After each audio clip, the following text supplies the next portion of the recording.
Everyone, मेरा नाम सादिया है और मैं एक पीसीएमबी स्टूडेंट हूँ। आज मैं तुम सभी के सामने बात करने वाली हूँ कि मैं अपने नीट वाले बैच को छोड़ रही हूँ। क्या मैं अपनी नीट की जो फिज़िक्स है एमआर सर से पढ़ना छोड़ रही हूँ। तो सबसे बड़ी रीज़न ना मैं बताती हूँ कि मैं ना अभी आ चुकी हूँ क्लास 12th में और मेरे इस साल है boards. And you know physics का बोर्ड एग्ज़ाम किस तरीके के लेवल का आता है। और तुम ये भी जानते होगे कि मेरे को अगले साल नीट का एग्ज़ाम देना है। और नीट में भी फिज़िक्स जो होती है वो हमारा मेन सब्जेक्ट होता है। तो कहीं न कहीं फ़िज़िक्स क्लास 12th की और नीट की बिल्कुल ही पढ़ सेम तो है, पर उनको पढ़ने का तरीका बिल्कुल अलग है। जहाँ मुझे नीट के लिए ज़्यादा ऑब्जेक्टिव की प्रैक्टिस करनी है, कम लाइन में जल्दी-जल्दी सॉल्व करना है, वहीं मुझे बोर्ड में थोड़ा-सा टाइम लगेगा। पर बोर्ड में एक चीज़ कॉमन है और जो नीट में भी कॉमन है, वो है ऑब्जेक्टिव। हाँ, दोनों के ऑब्जेक्टिव का तरीका बहुत अलग-अलग है, पर ऑब्जेक्टिव क्वेश्चन बोर्ड में भी आते हैं और ऑब्जेक्टिव क्वेश्चन हमारे नीट में भी आते हैं। तो मैंने लिया था लक्ष्य नीट बैच और उसमें मेरे को फ्री मिला था परिश्रम बैच। तो परिश्रम बैच में हमारे जो फैकल्टी हैं उनका नाम है रक्षक सर। तो रक्षक सर से मैंने 11th में ही पढ़ा था, 10th में ही पढ़ा था, 9th में ही पढ़ा था।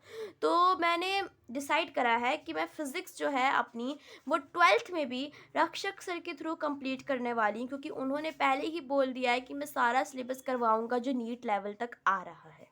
हाँ, क्वेश्चन उस लेवल की प्रैक्टिस नहीं हो पाएगी क्योंकि वहाँ पे वो सब्जेक्टिव की तैयारी करवा रहे हैं, तो सब्जेक्टिव के लिए मैंने अपनी अलग नोटबुक बना ली है और ऑब्जेक्टिव के लिए और नीट के नोट्स के लिए, और जिसमें मतलब रक्षक सर के जो नोट्स होते हैं वो नीट के लिए सफिशिएंट होते हैं नोट्स। ठीक है, ओनली नोट्स की बात कर रही हूँ, पर क्वेश्चंस जो होते हैं क्वेश्चंस वो हमारे लक्ष्य नीट बैच के one of the best questions होते हैं, जिसमें हमारे नीट के पूरे क्वेश्चंस कवर कर दिए जाते हैं। तो मैंने कुछ ही दिनों से अभी मतलब पहला ही लेक्चर लिया था और इसे कंप्लीट करा मैंने फ्रॉम परिश्रम। वरना ये पूरा जो है ये मैंने सिर्फ एमआर सर से पढ़ रखा है। ठीक है, तो अभी ना हमारी 51 डेज़ की समर वेकेशन पड़ने वाली है, तो मेरा प्लान जो ये है ना कि मुझे ये फिज़िक्स कंप्लीट करनी है स्कूल लेवल की, मतलब मिड टर्म और प्री बोर्ड, और जो मिड टर्म तक प्री बोर्ड तक हमारे सारे बैचेस में सिलेबस अच्छे लेवल तक पूरा हो जाएगा।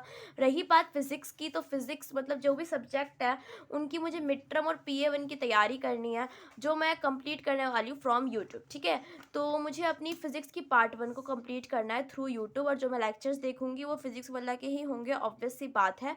और ऊपर से वो सारे लेक्चर सीयूईटी के लेवल के मैं बना रही हूँ अपने नोट्स अपने स्कूल लेवल के लिए, अपने स्कूल के नोटबुक्स के लिए।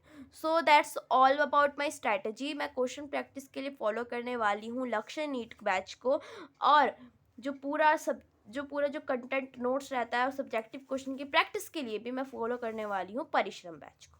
सो that's my strategy, hope you like it. Bye bye, see you soon. और अगर मेरे चैनल पर तुम नए हो तो सब्सक्राइब करके ज़रूर जाना। सी यू सून।